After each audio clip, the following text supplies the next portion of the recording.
ஓம் சாய்ராம். ஸ்ரீ சாயி பாபாவின் சாசனாமிரத திருமொழிகள் என்ற புத்தகத்தை பூஜ்ய ஸ்ரீ நரசிம்ம சுவாமிஜி அவர்கள் தொகுத்து வழங்கியுள்ளார். அதிலிருந்து தக்ஷனை கேட்பதின் பின் அடங்கிய பொருள் என்ற தலைப்பில் பார்க்கலாம்.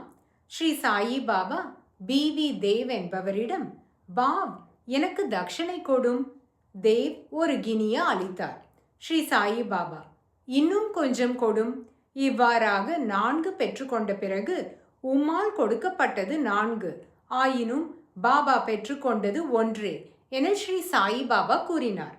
தேவ், பாபா, நான் கொடுத்தது 4. ஸ்ரீ சாயி பாபா, ஆம், ஆனால் நான் பெற்றிருப்பது 1. அதை நீர் புரிந்து கொள்வீர். இதன் விளக்கம் என்னவாக இருக்கக்கூடும்?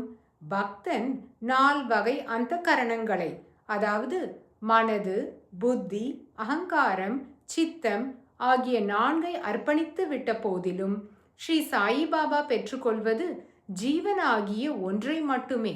பன்மைகள் யாவும் இறைவனை, அதாவது பாபாவை அடையும் போது ஒன்றாக ஆகிவிடுகின்றன. ஆகவே ஒருமைப்பாட்டை அடைய குரு தெய்வத்திடம் மனது பன்மையானவற்றை அர்ப்பணிக்க வேண்டும்.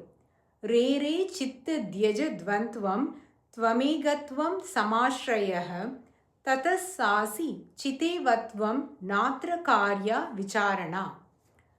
ஓம் சாய்ராம்.